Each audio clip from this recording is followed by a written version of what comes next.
Assalamu alaikum. Bismillahir Rahmanir Rahim. Now we are going to just quickly revise the process of deliquescence. मुझे अंदाज़ा है कि आपके पास time कम है तो मैं इसको शॉर्ट से शॉर्ट रखने की कोशिश करूँगा और इंशाल्लाह इसको हम 10-15 मिनट के अंदर ख़त्म कर लेंगे। इजी टॉपिक है और जल्दी समझ आ जाएगा। बेसिकली डिलिक्वेसेंस होती क्या है? अब एनवायरनमेंट है आपका, उसके अंदर आपका मॉइस्चर एग्जिस्ट करता है और आपका एक सॉलिड सब्सटेंस है। कोई भी मेडिसिन भी हो सकती है। तो होता क्या है कि उस सॉलिड सब्सटेंस के अंदर टेंडेंसी होती है कि वो मॉइस्चर को एब्जॉर्ब कर ले। इन केस अगर इतना मॉइस्चर एब्जॉर्ब हो जाए कि सॉलिड अपनी सॉलिड स्टेट मेंटेन ना कर सके और लिक्विड में कन्वर्ट हो जाए, इस प्रोसेस को हम कह देते हैं डिलिक्वेसेंस। Easy peasy. अच्छा, मेडिकल डेफिनेशन के अकॉर्डिंग टेंडिंग टू मेल्ट और dissolve, especially tending to undergo gradual dissolution and liquefaction by the attraction and absorption of moisture from the air. To be very precise and simple, basically it says that to melt or dissolve because of the absorption of moisture from the air through dissolution or converting to liquid or liquefaction is called as deliquescence. In simple terms, जैसे ऊपर दिया हुआ है उसने, conversion of a solid substance conversion of a solid substance into a liquid as a result of absorption of moisture or water vapor from the air is deliquescence. अलावा जी जो आपके पास solids होते हैं उनके अंदर इम्प्योरिटीज़ होती हैं जो उसका मेल्टिंग पॉइंट कम कर देती हैं।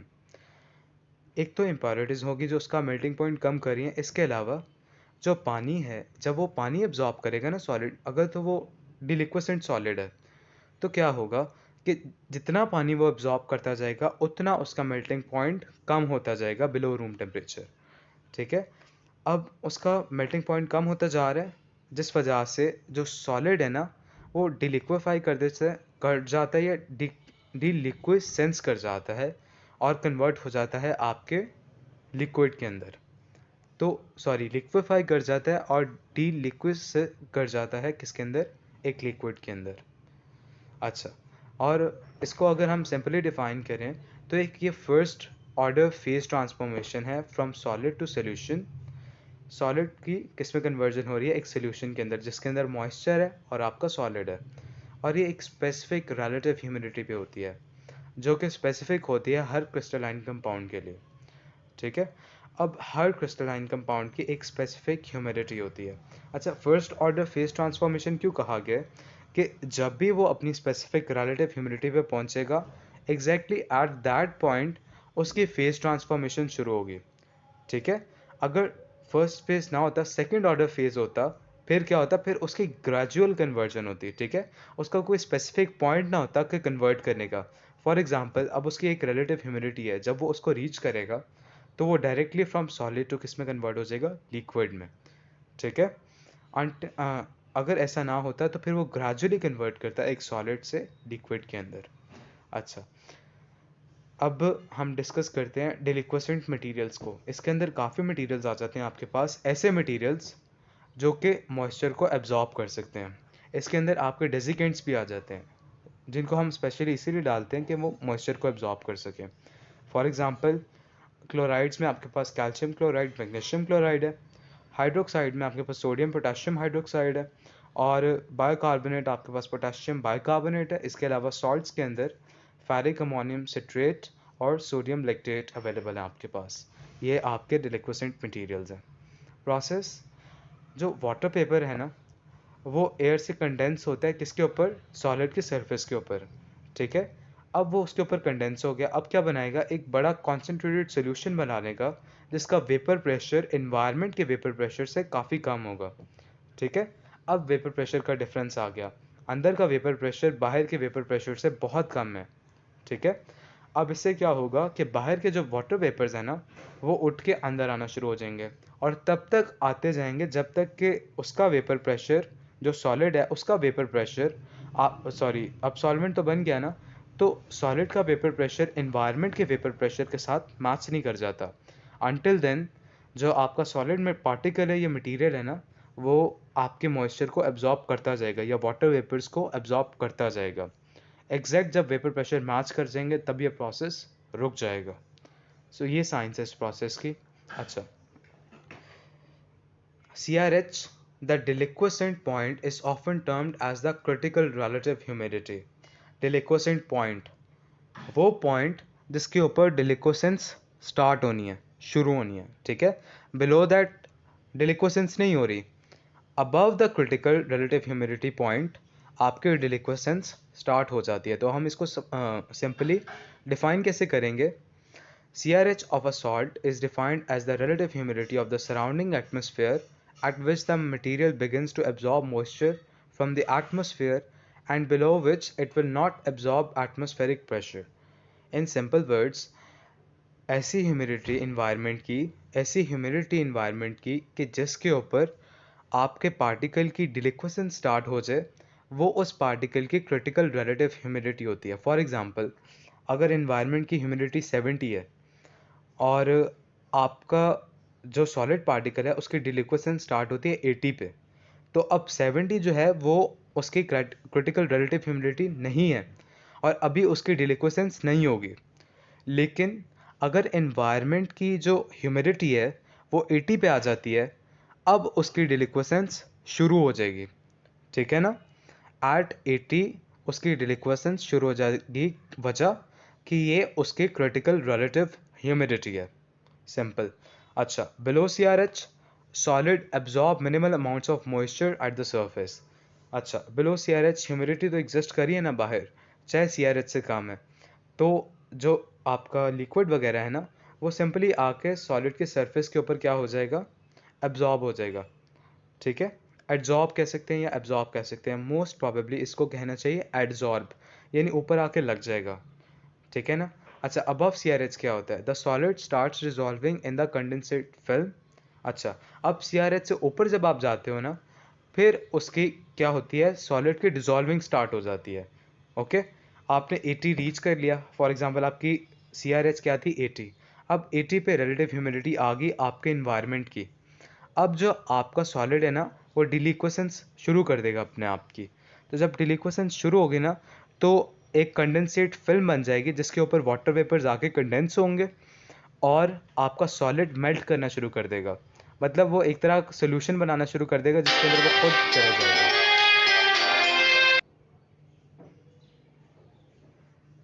So let us continue. अच्छा, तो एक सोल्यूशन बना लेगा जिसके अंदर वो खुद डिजॉल्व होना शुरू हो जाएगा, सिंपल। एक कंडेंसेट फिल्म बनेगी वाटर वेपर्स की और उसमें वो खुद एब्जॉर्ब होना शुरू हो जाएगा। The absorption process stops when vapour pressure of the resultant solution is equal to the vapour pressure of the atmosphere. ये प्रोसेस तब स्टॉप होगा जब वेपर प्रेशर सोल्यूशन का एटमोसफेयर के इक्वल हो जाए। If the vapour pressure is further increased, complete dissolution of the solid and solution dilution will ultimately occur। अच्छा, अब फॉर एग्जांपल एटमोसफेयर का हम मज़ीद बढ़ा देते हैं वेपर प्रेशर डिफरेंस बढ़ गया, इससे क्या होगा? अब मज़ीद वेपर्स अंदर आना शुरू हो जाएंगे क्योंकि अभी तक वेपर प्रेशर्स अंदर और बाहर के मैच नहीं किए। इससे क्या होगा कि कम्प्लीटली सॉलिड जो है ना वो डिज़ोल्व हो जाएगा, ठीक है, और सॉल्यूशन की डाइल्यूशन हो जाएगी मुकम्मल तौर पे। मतलब डाइल्यूशन कब होगी? जब सॉलिड कम है, सॉलिड पार्टिकल, और सॉल्यूशन ज़्यादा है। सॉल्यूशन ज़्यादा हो जाएगा और उसके अंदर जो सॉलिड पार्टिकल है ना, वो कम्प्लीटली इमर्स या डिज़ोल्व हो जाएगा, ठीक है, ब्रेक हो जाएगा या फिर मेल्ट हो जाएगा और सॉल्यूशन आपका डाइल्यूट हो जाएगा। वही उसने कहा है कि बिलो रिलेटिव ह्यूमिडिटी, अब RH नॉट जो है ना वो क्रिटिकल रिलेटिव ह्यूमिडिटी है, ठीक है। अब इन्वायरमेंट की relative humidity critical relative humidity से कम है। Until then water vapour solid के ऊपर कंडेंस करेंगे और कुछ भी नहीं होगा। फिर क्या होगा?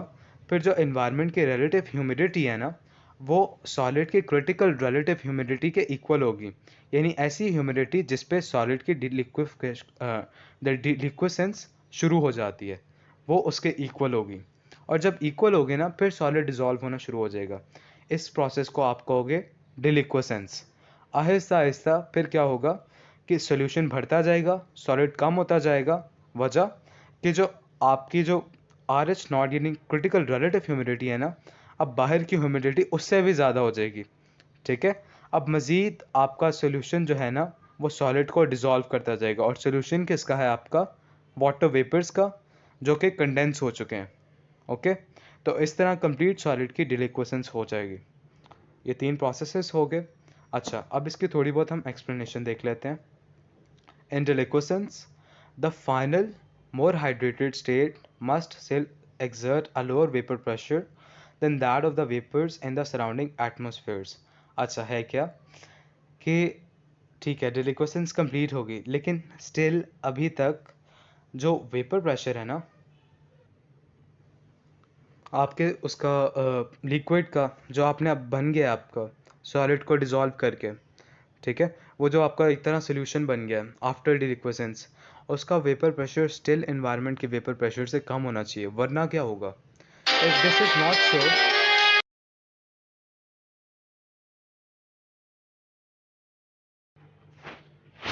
अच्छा, इन केस अगर ऐसा नहीं होता कि मतलब उसका वेपर प्रेशर हम कह रहे हैं कि अभी भी कम होना चाहिए इन्वायरमेंट से, ताकि अंदर मॉइस्चर आता जाए, ठीक है ना, अगर ऐसा नहीं होता फिर क्या होगा, then the newly formed hydrated state जो हमारी बनी है ना बाहर के वाटर वेपर्स को डिसॉल्व करके, will immediately lose water by efflorescence, उल्टा प्रोसेस शुरू हो जाएगा। यानी होगा क्या कि अब अंदर का वेपर प्रेशर बाहर के वेपर प्रेशर से ज़्यादा हो गया। अगर ऐसा हो जाए मतलब उसने वेपर डिसॉल्व करता गया ना, अब इन केस हाइपोथेटिकल केस है कि अंदर का वेपर प्रेशर बाहर के वेपर प्रेशर से कम हो गया, अब क्या होगा, जो अंदर के वेपर्स है ना वो बाहर की तरफ मूवमेंट शुरू कर देंगे, ठीक है, इससे उल्टा प्रोसेस शुरू हो जाएगा। एक तो हो रही थी डिलिक्वेसेंस, अब उससे उल्टा प्रोसेस होगा इफ्लोरेसेंस। सिंपल अल्फाज में इफ्लोरेसेंस क्या होती है, इफ्लोरेसेंस होती है कि एक आपके पास सोल्यूशन है, ठीक है, फॉर एग्जांपल एक सॉल्ट है, उसके साथ लगा हुआ है पानी, इसमें वाटर ऑफ हाइड्रेशन भी आ जाता है जो क्रिस्टल्स के साथ लगा होता है, उसके रिमूवल को हम सिंपली इफ्लोरेसेंस कहते हैं, ठीक है, and it is the reverse of deliquescence. आप सिर्फ इतना इसको याद रखो, ये इसकी डेफिनेशन वगैरह में ना जाओ, ठीक है। और इससे क्या होगा, अब फॉर एग्जांपल पानी बाहर निकलना शुरू हो गया, अंदर का वेपर प्रेशर ज़्यादा, बाहर एटमॉस्फेयर का कम, पानी बाहर निकलना शुरू हुआ तो दोबारा से वो अपनी डिलिक्वेसेंट मटेरियल जो है ना वो अपनी इनिशियल स्टेट पे आ जाएगा, ठीक है। दस, for a liquid phase to be produced by deliquescence, it is necessary that the vapor pressure exerted by saturated solution of the deliquescent material should be less than 13.33 multiplied by 10 power 2 nano जो भी है n divided by m newton metre square. तो ज़रूरी है इस वजह से कि वेपर प्रेशर जो आपका सैचुरेटेड सोल्यूशन या हाइड्रेटेड स्टेट बनी है ना सॉलिड की आफ्टर डिलिक्वेसेंस, उसका 13.33 समथिंग से कम हो, और वजह अगर ज़्यादा हुआ ना तो वेपर्स बाहर की तरफ मूवमेंट शुरू कर देंगे, और हम ये नहीं चाहते, हम चाहते हैं कि वो अपनी डिलिक्वेसेंट स्टेट के अंदर ही रहे, ठीक है, वरना फिर उल्टा प्रोसेस आपका शुरू हो जाएगा। अच्छा, अब हम इसके कुछ मसाइल डिस्कस कर लेते हैं डिलिक्वेसेंस के। डिलिक्वेसेंस इन बाइनरी मिक्सचर्स। अच्छा, बाइनरी मिक्सचर्स के अंदर इसका क्या इफेक्ट होता है, बाइनरी मतलब दो मुख्तलिफ सब्सटेंसेस से बन के मिल के बने हुए मिक्सचर्स को हम बाइनरी मिक्सचर्स कहते हैं। फॉर एग्जांपल, आपकी एक मेडिसिन है, उसके दो पार्ट्स होते हैं, एक होता है एक्टिव प्रोडक्ट इंग्रेडिएंट और उसके बाहर जो उसको कवर कर रहा होता है वो होता है एक्सिपिएंट। अच्छा, अब ये दोनों चीज़ें डिलिक्वेसेंस शो कर सकती हैं, फॉर एग्जांपल ऑर्गेनिक एसिड्स के अंदर, वाइटामिन वगैरह के अंदर और सोडियम सॉल्ट्स के अंदर, ठीक है। The deliquescence of many ingredients when measured individually occurs at relatively high RH। अच्छा, जब हम इसके इंडिविजुअल इंग्रेडिएंट्स को देखते हैं ना और उनकी हम क्रिटिकल रिलेटिव ह्यूमिडिटी देखते हैं तो वो काफ़ी ज़्यादा होती है, मतलब 70 to 80%। यानी अगर इन्वायरमेंट में बहुत ज़्यादा मॉइस्चर हो तभी जाके वो डिलिक्विफाई होते हैं। लेकिन मसला पता है क्या होता है, and its एक minute occurs at relatively high RHS and is therefore available through selective control of processing, packaging and storage conditions। अच्छा, 70 से above है, 70 to 80% से, इससे क्या होता है कि हम आराम से कौन से उसे नॉर्मल कंडीशंस में प्रोसेस कर सकते हैं, पैकेज कर सकते हैं और स्टोर कर सकते हैं। अब मसला पता है क्या आता है कि कुछ ऐसे कंपाउंड्स हैं, ये तो अब हमारे इंडिविजुअल इंग्रेडिएंट्स हो गए ना जिसको हम आराम से कौन से पैकिंग या स्टोरेज कर सकते हैं।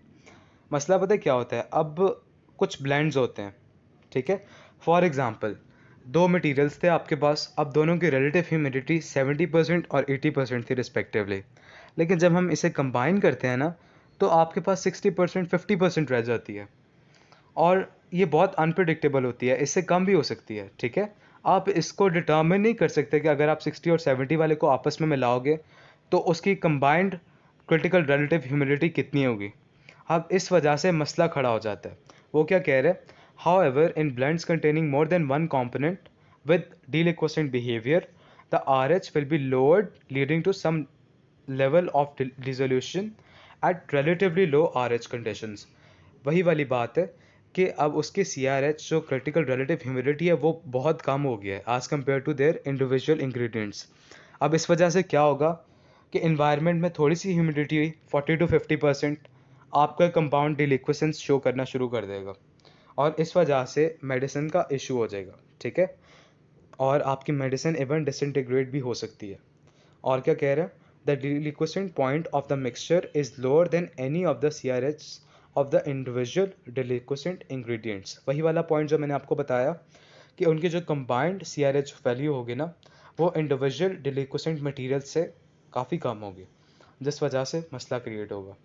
अच्छा, process the RH not represents critical relative humidity for individual ingredients, and RH naught mix for selected mixture of ingredients are measured using a gravimetric water vapor sorption balance। अच्छा, ये एक machinery है simply जो water vapour balance को मतलब determine करती है। Sorption मतलब एब्जॉर्प्शन और एड्जॉर्प्शन दोनों को मिला के हम सॉर्प्शन कह देते हैं।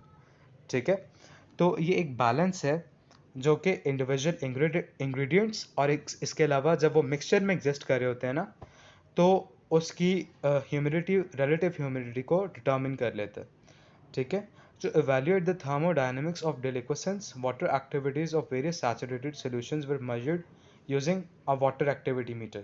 अच्छा, एक water activity meter इस्तेमाल करके ना हम थर्मोडायनेमिक्स डिटर्मिन कर सकते हैं डिलिक्वेसेंस की। अब मेल्टिंग होनी है ना सॉलिड की by the dissolution of the vapours.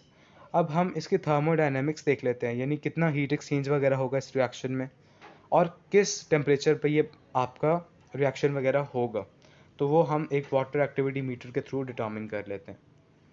अच्छा, gravimetric water vapour sorption balance है वही मशीनरी जिसकी हम बात कर रहे थे। उसका इस्तेमाल कहाँ पे हो सकता है आपके, ठीक है, उसमें इस्तेमाल में आपका आ जाता है drawing and storage of grains. ठीक है, हम जो ग्रेन्स वगैरह को जब स्टोर कर रहे होते हैं ना तो हम उनकी डिलिक्वेसेंस वगैरह को मेजर कर लेते हैं कि आइदर इनकी डिलिक्वेसेंस की वजह से ये डिसइंटीग्रेट तो नहीं हो जाएंगे, तो इस वजह से हम उसकी रिलेटिव ह्यूमिडिटी का हिसाब रखते हैं कि कितनी रिलेटिव ह्यूमिडिटी है उसकी और हमने उसको किस कंडीशन में रखना है। ठीक है, उस कंडीशन में रखेंगे जहाँ पे उसकी CRH वैल्यू एक्सीड नहीं करेगी। ठीक है, ऐसे इन्वायरमेंट में रखेंगे जहाँ CRH वैल्यू उसकी एक्सीड ना करे। ओके, और इसी तरह आपके आ जाते हैं सीमेंशियस मटेरियल्स आ जाते हैं, सीमेंट वगैरह, पेपर आ जाती हैं, कोटिंग्स आ जाती हैं, हाइड्रोफोबिक सरफेस ट्रीटमेंट्स वगैरह आ जाती हैं। तो जितने भी चीज़ें हैं ना उन पे ह्यूमिडिटी एक्ट कर सकती है। इस चीज़ का हमने ख्याल रखना है कि उनको उस ह्यूमिडिटी लेवल पे रखें जिसमें वो डैमेज ना हो सकें। और ह्यूमिडिटी लेवल्स को हम किससे डिटर्मिन कर लेते हैं, वाटर वेपर सॉर्प्शन बैलेंस के थ्रू।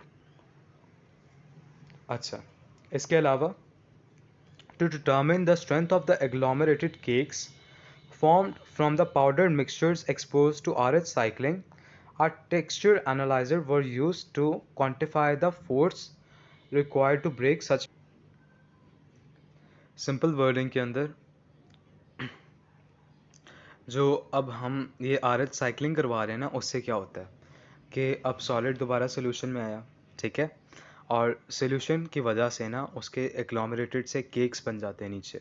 अब वो RH साइकिल के थ्रू पास कर रहा है। पता है क्या हो रहा है, सबसे पहले तो वाटर वेपर्स अंदर आए एक चीज़ के अंदर। ठीक है, अब उन वाटर वेपर्स ने बाहर भी निकलना है। ठीक है, ये अंदर बाहर आने की वजह से ना उसके एग्लोमरेटेड केक्स बन जाते हैं नीचे। एग्लोमरेटेड केक्स एक हार्डली टाइटली पैक्ड स्ट्रक्चर्स होते हैं पाउडर मिक्सचर्स के। ठीक है, पाउडर्स की एक तरह डेपोजिशन हो जाती है और वो केक्स बना के नीचे बैठ जाते हैं। क्या होता है, बाहर से वाटर वेपर्स आए, उन्होंने सोल्यूशन बनाया पाउडर के साथ और पाउडर एक तरह मेल्ट हो गया, डिज़ोल्व हो गया। उसके बाद वो दोबारा से जो लिक्विड है ना वो बाहर निकल जाता है। इस तरह ये RH cycle, relative humidity cycle चलता रहता है। उससे क्या होता है कि जो पाउडर है ना उसके एग्लोमरेट्स या केक्स बन जाते हैं नीचे। ठीक है, और एक टेक्सचर एनालाइज़र है जिसको हम इस्तेमाल करके ना क्वांटिफाई कर लेते हैं कि कितनी फोर्स चाहिए इन केक्स को तोड़ने के लिए जो बने हैं। पाउडर केक्स जो बन गए हैं ना एंड में, उनको तोड़ने के लिए आपको कितनी फोर्स चाहिए वो डिटर्मिन करता है आपका टेक्सचर एनालाइजर.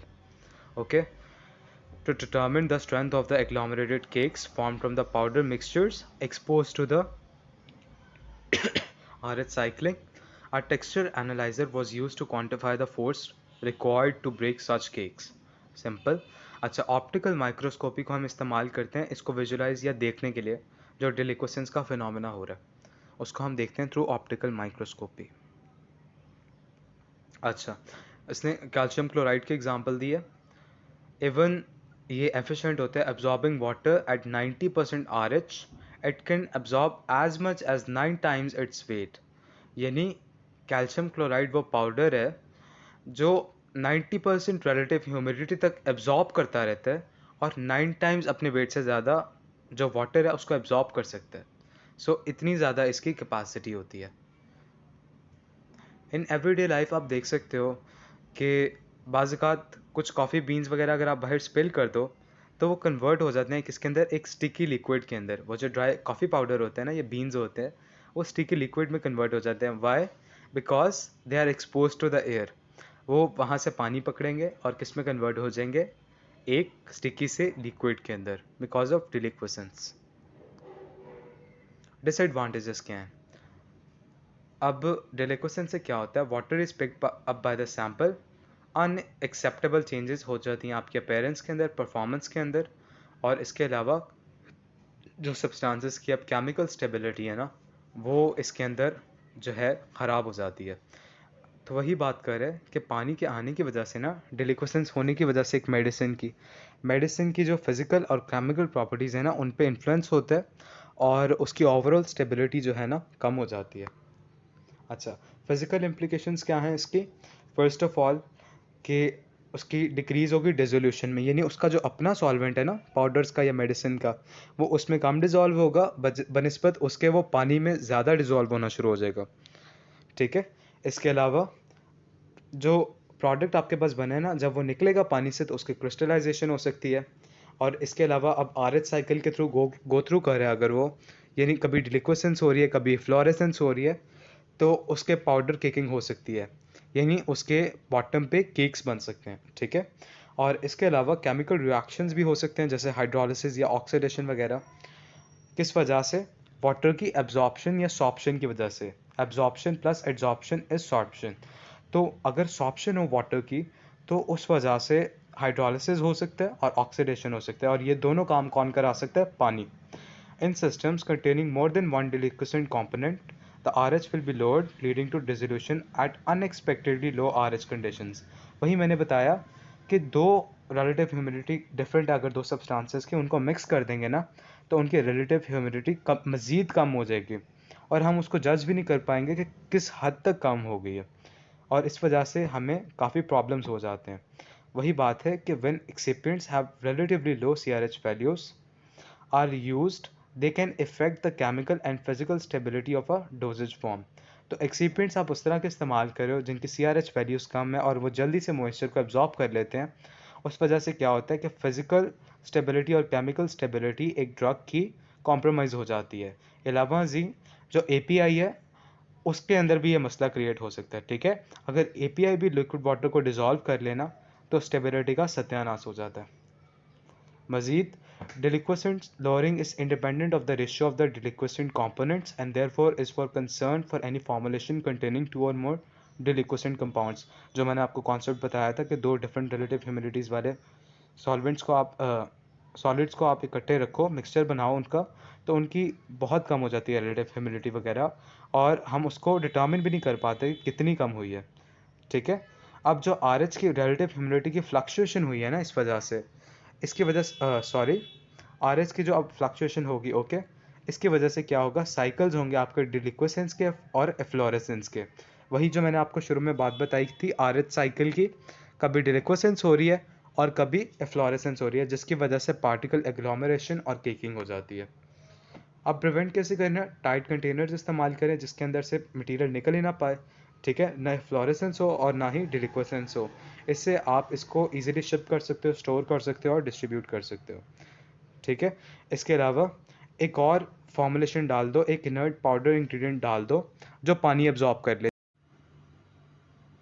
लेकिन फॉर द मोस्ट पार्ट आप क्या करते हो कि बजाय ये पाउडर्स वगैरह डालने के ना, आप कुछ इस तरह का कंटेनर ले लेते हो जो एयर टाइट होता है, जो एयर को एंटर नहीं होने देता, जिसकी वजह से मॉइस्चर नहीं आता और डिलिक्वेसेंस नहीं होती। फॉर एग्जांपल एक screw top glass capsule while होता है, screw top glass capsule while, वो क्या करता है, मॉइस्चर की एंट्री को मिनिमल कर देता है, जिसकी वजह से जो आपका ड्रग वगैरह है ना वो ख़राब नहीं होता, कैप्सूल्स एंड ड्रग्स वगैरह वो ख़राब नहीं होते। स्टोरेज प्रिकॉशंस आपने रखनी है, ह्यूमिडिटी कम होनी चाहिए इन्वायरमेंट की। इसके अलावा आपका जो कंटेनर है ना वो अच्छी तरह बंद होना चाहिए। इसके अलावा जो कंटेनर है ना आपका, उसको आपने पूरी तरह भरा हो ताकि डिलिक्वेसेंस के लिए जगह ही ना मिले वाटर वेपर्स को अंदर आने की। सो उसको जहाँ तक हो सके आप फिल करो अपने कंटेनर को। ड्राइंग एजेंट्स इस्तेमाल कर सकते हो आप ताकि वो मॉइस्चर एब्जॉर्ब करके खुद डिलिक्वेसेंस उनकी हो जाए, लेकिन जो आपका ड्रग है या मेडिसिन है उसकी डिलिक्वेसेंस ना हो। अलावा जी यही जिनकी हम बात कर रहे थे ना, ये ड्राइंग एजेंट्स वगैरह, इन्हीं को हम डेजिकेंट्स भी कहते हैं। तो डेजिकेंट्स की अब पानी के लिए अफिनिटी बहुत ज़्यादा होती है, पानी को आसानी से एब्जॉर्ब कर सकते हैं, हाइग्रोस्कोपिक होते हैं।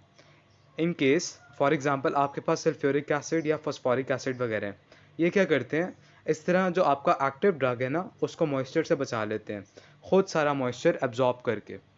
ठीक है, और इनको हम इस्तेमाल कहाँ पे करते हैं, हाइग्रोस्कोपिक कार्गो वगैरह, मतलब ऐसा कार्गो जिसमें पानी एब्जॉर्ब करने की एफिनिटी ज़्यादा हो। फॉर एग्जांपल कॉफ़ी की एग्जांपल है, कोकोआ है, और इसके अलावा नट्स हैं, ग्रेन्स वगैरह हैं। तो आप इन दैट केसेस क्या करते हो कि डेजिकेंट्स वगैरह ऐड कर देते हो कि वो प्रेफरेंशियली डिलिक्वेसेंस शो करके तो इन सब्सटेंसेस को बचा लें, इन ड्रग्स वगैरह को बचा लें। ओके, और इसके अलावा केमिकल इंडस्ट्री के अंदर आप इनको इस्तेमाल कर सकते हो, डेलिक्वेसेंट्स को या डेजिकेंट्स को। वो क्या करते हैं, वो वाटर ऑफ क्रिस्टलाइजेशन वगैरह, ये जो पानी रिमूव हो रहा है ना हीट्स के थ्रू, उसको एब्जॉर्ब कर लेते हैं। और CaCl2 की मैंने आपको एग्जांपल दी थी, इसकी मॉइस्चर एब्जॉर्बिंग कैपेसिटी बहुत ज़्यादा होती है, यानी 90% ह्यूमिडिटी पे ये कम्प्लीटली डिलिक्वेसेंट शो करता है, तब तक ये पानी एब्जॉर्ब करता रहता है। और इसके पानी की एब्जॉर्बिंग कैपेसिटी तकरीबन इसके अपने वेट से 9 टाइम्स होती है, जैसे हमने पढ़ा था। और इसी वजह से इसको हम फ्लेक्स की फॉर्म में ना स्प्रिंकल कर देते हैं रोड पे, ताकि ये डस्ट वगैरह को सेटल कर दें और आपका रोड वेट और साफ़ रहे।